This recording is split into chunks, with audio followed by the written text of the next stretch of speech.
రాష్ట్ర వ్యాప్తంగా ఎన్నికల కోలాహలం నెలకొన్నటువంటి పరిస్థితి.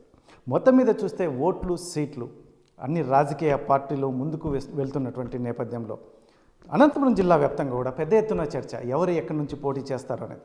ఇటువంటి పరిస్థితుల్లో ధర్మవరం నియోజకవర్గ ఇన్ఛార్జ్ పరిటాల శ్రీరామంతో ఉన్నారు. అందులోనూ ముఖ్యంగా 5 రోజుల పాటు నియోజకవర్గంలో కలిగే తిరగడానికి సిద్ధమవుతున్నటువంటి నేపథ్యం. మరి ఏం చెప్తారు ముఖ్యంగా రానున్న ఎన్నికల నేపథ్యంలో పరిటాల శ్రీరామ్ మాటలోనే వినే ప్రయత్నం చేద్దాం. శ్రీరామ్ గారు, ఏంటి ఈరోజు పరిస్థితి ఎలా ఉంది? గ్రౌండ్ లెవెల్లో కలిగే తిరుగుతున్నారు, ఎలా ఉంది? ప్రజల వైపు మద్దతు కావచ్చు, లేదంటే స్పందన కావచ్చు, ఎలా ఉందంటే? ఖచ్చితంగా అండి. ఈరోజు గ్రామాల్లో, ఎందుకంటే డోర్ టు డోర్ క్యాంపెయినింగ్ చాలా గ్రామాల వరకు ఇప్పుడు చేయడం జరిగింది. చాలా ప్రాంతాల్లో టౌన్లో కూడా చాలా వరకు మనం తిరగడం జరిగింది. తిరిగి ప్రజలందరితోనూ కలుస్తున్నాం. గతంలో ధర్మవరంలో ఒక రకమైన భయం అనేది, భయానక వాతావరణం అనేది ఉండేది. ప్రజలు కూడా దాన్ని ఎదుర్కోవాలనే ఆలోచన ఎక్కువగా ఉండేదన్నమాట. ఇప్పుడు రాను రాను ప్రజలు కూడా ఏ రకంగా అయిపోయిందంటే, ఈరోజు తెలుగుదేశం పార్టీ చేపడుతున్న కార్యక్రమాలు కావచ్చు, తెలుగుదేశం పార్టీ ఇస్తున్న ధైర్యం కావచ్చు ప్రజలకి, దాని ద్వారా ప్రజలు ఈరోజు ఏ సమస్యనైనా సరే మేము ధీటుగా ఎదుర్కోగలుగుతాము తెలుగుదేశం సపోర్ట్తో అని చెప్పి ప్రజలందరూ కూడా ఈరోజు బయటకు వచ్చే పరిస్థితి. ఇన్ని రోజులు గతంలో ఇబ్బంది పడిన వాళ్ళు వైసీపీ ప్రభుత్వం నుంచి వాళ్ళందరూ కూడా ఈరోజు బయటకు వచ్చి మాట్లాడడం అనేది మనకు మొదలవుతుంది. సో ఈ రకంగా మనం ఎక్కడ చూసినా గవర్నమెంట్ మీద విపరీతమైన అసంతృప్తి, అందుకంటే ముఖ్యంగా ఇవన్నీ ఏదో వాళ్ళు అన్యాయాలు దీనిల మీదనే కాకోకుండా గవర్నమెంట్ ఇస్తున్న పథకాలు ఏవైతే ఉన్నాయో పూర్తి స్థాయిలో ప్రజల్లోకి వెళ్ళకపోవడము, వెళ్ళినా కొంతమందికి అతి లీడర్లకు తొత్తులుగానో దగ్గరగానో ఉన్న వాళ్ళకి మాత్రం పనులు జరగడము, అతి సామాన్యులకు పనులు జరగకపోవడము, ఇటువంటి అనేకమైన అంశాల మీద అన్నీ కూడికరించుకొని ఈరోజు ప్రజలు కూడా ధైర్యంగా ఇంకా ఈ గవర్నమెంట్ చాలు, దీన్ని మార్చాలి అనే ఒక ఆలోచన ఎక్కువగా రాష్ట్ర వ్యాప్తంగానూ కనిపిస్తుంది. అందులో ధర్మవరంలో ముఖ్యంగా కనిపిస్తుంది. ధర్మవరంలో ఎందుకంటే ఎమ్మెల్యే మాటలు వేరు, పని వేరు, ఇది బాగా కనిపించేస్తుందండి. ఎందుకంటే పనులు ఏవైతే ఉన్నాయో అవి సోషల్ మీడియా వరకు నిలిచిపోతున్నాయి, అంతేగాని అవి పూర్తిగా గ్రౌండ్ అవ్వడం కూడా చాలా ఇబ్బంది పడే పరిస్థితి.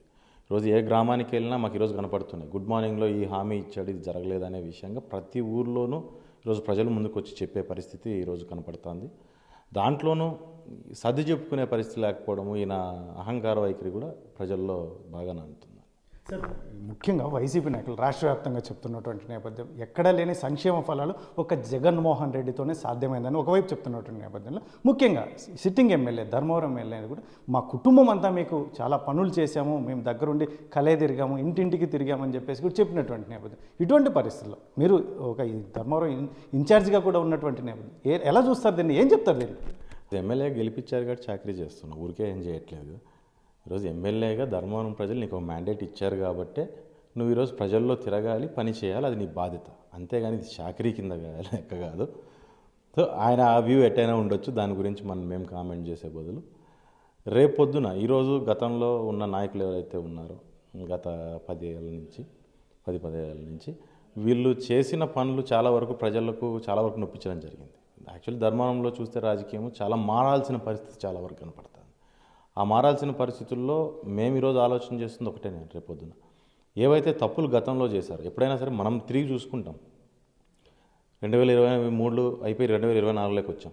2023లో జరిగిన తప్పులు ఏవైతే ఉన్నాయో 2024లో రిపీట్ కాకుండా చూసుకుంటాం. సో ఇక్కడ నేను కొత్తగా వచ్చాను కాబట్టి ఒక లాంగ్ గ్యాప్ తర్వాత, మాకు కూడా ఈ నియోజకవర్గంతో ఉన్న కనెక్షన్స్తో లాంగ్ గ్యాప్ తర్వాత వచ్చాను కాబట్టి ఖచ్చితంగా ఆ తప్పులు ఏవైతే గత పాలకులు చేశారో దాన్ని రిపీట్ కాకుండా కొన్ని కొత్త పద్ధతులు ఏవైతే తీసుకొచ్చారో ఆ పద్ధతులను కూడా, ప్రజా వ్యతిరేక పద్ధతులు ఏవైతే ఉన్నాయో వాటిని కూడా పూర్తి స్థాయిలో నిర్మూలించేలాగా ఆలోచన చేసుకుంటూ ముందుకెళ్తున్నాం. ఇవన్నీ కూడా నాకు ప్రజల నుంచి అడ్వైజ్ వస్తుంది, మీరు ఈ రకంగా చేసుకుంటే వాడు గతంలో ఈ రకంగా ఉండేది కాదు, గత 10 ఏళ్ళ నుంచి కొత్త పద్ధతులు వచ్చాయి, ఇక్కడ ఈ పద్ధతులు ఉండకూడదు అనేది వాళ్ళు కూడా ప్రయత్నం చేయడం జరిగింది, చెప్పడం జరిగింది.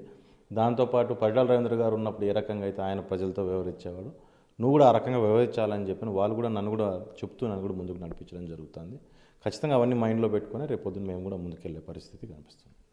సరే, ఒకటి ధర్మవరం నియోజకవర్గంలో 5 రోజుల పాటు పాదయాత్ర కూడా నిర్వహించబోతున్నారు. ఏంటి సార్ ప్లాన్ ఏంటి? ఈరోజు ముఖ్యంగా పాదయాత్ర ముఖ్యంగా మనం ఈరోజు మొదలు పెట్టడం జరిగింది. టౌన్లో సుమారుగా చాలా ప్రాంతాల వరకు తిరగడం జరిగింది, ఇంకా కొన్ని ప్రాంతాలు ఉండొచ్చు. కానీ చాలా సమస్యలు మా దృష్టికి రావడం జరిగింది. అవన్నిటిని నేరుగా ఇంకొకసారి మనం ప్రజలతో కనుక్కొని మనం ఏం చేయగలుగుతాం ధర్మవరానికి అనేది వాళ్ళతోనే డైరెక్ట్గా నేరుగా చర్చించాలనే ఆలోచనతో ఈ పాదయాత్రను మొదలుపెట్టడం జరిగింది. ఖచ్చితంగా పాదయాత్రలో ప్రజలందరూ కూడా ముందుకు రావాలి, వారి సమస్యలు తెలియజేయాలి, సమస్యలు వాళ్ళతో పాటు నాకు డిస్కషన్ చేసే అవకాశం నాకు ఇవ్వాలి. ఇచ్చి ఖచ్చితంగా రేపు పొద్దున్న ఏ రకంగా మనం వ్యవహరిస్తే ఈ సమస్యల్ని దూరం చేయగలుగుతాం ధర్మవరం నుంచి అనే విషయాన్ని గురించి ఖచ్చితంగా ఆలోచన చేయడానికి పాదయాత్ర పెట్టడం జరిగింది. సార్ మరొక విషయం సార్, రాష్ట్ర వ్యాప్తంగా పెద్ద ఎత్తున ఏదైతుందో ఆందోళనలు ఉధృతం. ఈరోజు ఒకటే పద్ధతి అని, ఇది ఎప్పుడో జరగాల్సింది చాలా లేట్గా జరుగుతుంది. ఎందుకంటే మొట్టమొదట మనం సరిగ్గా చూసుకున్నట్లయితే స్టేట్లో రెవల్యూషన్ టీచర్స్ నుంచి మొదలైంది, గవర్నమెంట్ అధికారుల నుంచినే మొదలైంది. మొదలవగానే వాళ్ళని వెంటనే ఏదో జీతాలు ఎక్కువ ఇస్తున్నామని వాళ్ళని బ్యాడ్ చేసే పరిస్థితి. దాని తర్వాత వాళ్ళ మీద ఒక రివెంజ్ టైప్ ఆఫ్ పాలిటిక్స్ రాజకీయాల్లో జరుగుతుందేమో, అది ఆ అధికారుల మీద అంతా ఎవరు పోరు, కానీ ఈయన వెళ్ళిపోయిన పరిస్థితి ఉంది. సో ఈరోజు బయటికి అవుట్ బర్స్ట్ అయ్యి ఈరోజు బయట ఇదవుతున్నారంటే వీళ్ళ గతంలో ఇచ్చిన హామీలు. ఆ రోజు గవర్నమెంట్లోకి రావడానికి ఈయన ఏవి పడితే హామీలు ఇచ్చారు, ఏవి పడితే అవి చేస్తాం ఇవి చేస్తాం అనేసి. కానీ ఆ రోజు నుంచి దగ్గర గవర్నమెంట్ అయిపోతుంది, ఈరోజు అవుతుంది, రేపు అవుతుంది, ఎల్లుండి అవుతుంది అనుకుంటూ కంటిన్యూగా గవర్నమెంట్ అధికారులు కూడా వాళ్ళకి లేని ఆశలు కూడా పుట్టించి వాళ్ళని ఒక ట్రాన్స్లోకి తీసుకెళ్ళడం జరిగింది. వాళ్ళు కూడా మెల్లగా ఇప్పుడు మెల్లమెల్లగా జగన్మోహన్ రెడ్డి ట్రాన్స్ నుంచి బయటకు వస్తున్నారు. వాస్తవాలు అర్థమవుతున్నాయి.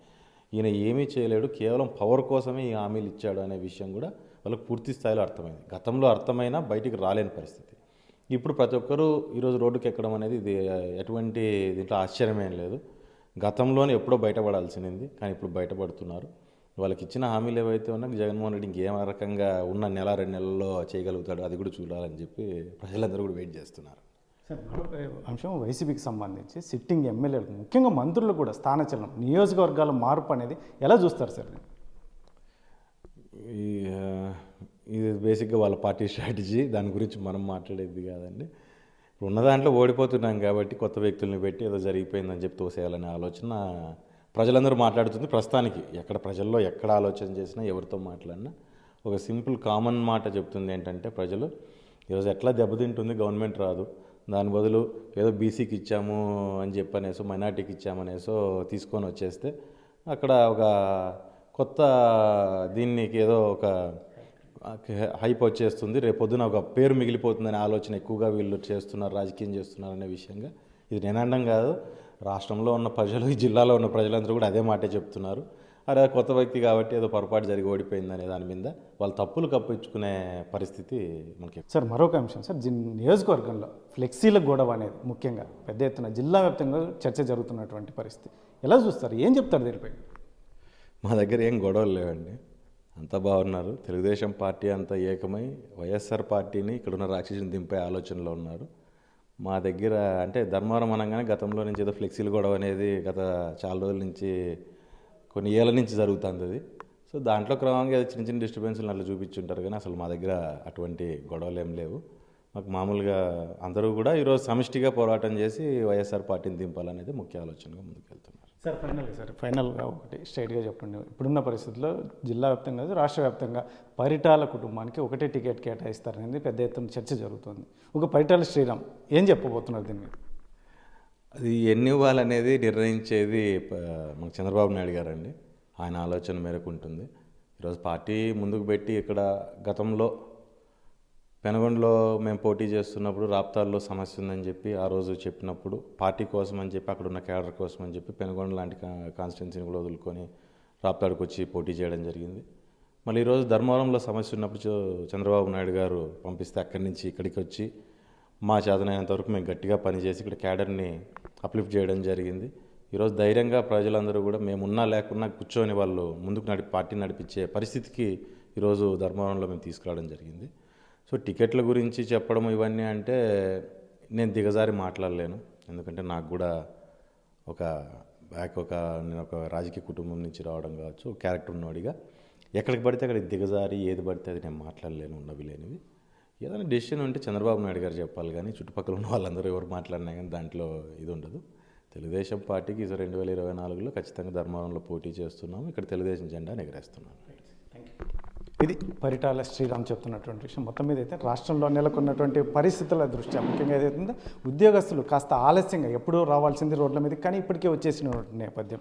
కాబట్టి ఎందుకంటే జగన్మోహన్ రెడ్డి ఎన్నో చెప్పి చేసినప్పటికీ ఏది చేయలేనటువంటి పరిస్థితి. ఇటువంటి పరిస్థితుల్లో ఏదైతుందో ప్రభుత్వ ఉద్యోగులు రోడ్లపైకి రావడం అనేది సామాన్య విషయమని. ఇటువంటి పరిస్థితుల్లో రానున్న ఎన్నికల్లో అయితే మాత్రం చంద్రబాబు నాయుడు మరొకసారి ముఖ్యమంత్రిగా కాబోతున్నారు. ఇందులో ధర్మవరం నియోజకవర్గం నుంచి ఎవరు పోటీ చేస్తారు, ముఖ్యంగా పరిటాల కుటుంబానికి ఒక సీటే కేటాయిస్తారని చర్చ జరుగుతున్నటువంటి నేపథ్యంలో అది అధిష్టాన నిర్ణయం. ముఖ్యంగా చంద్రబాబు నాయుడు ఏది చెప్తే అది తూచా తప్పకుండా మొదటి నుంచి పరిటాల కుటుంబం ఆచరిస్తూ వస్తుంది. ఇటువంటి పరిస్థితుల్లో ధర్మవరం నియోజకవర్గంలో కూడా మరొకసారి చంద్రబాబు నాయుడు ఏది చెప్తే అది చేయడానికి సిద్ధంగా ఉన్నామని, అందులో రానున్న కాలంలో ఖచ్చితంగా తెలుగుదేశం జెండా ఎగరవేయబోతున్నామని చెప్పి పరిటాల శ్రీరామ్ ధీమా వ్యక్తం చేస్తున్నటువంటి పరిస్థితి.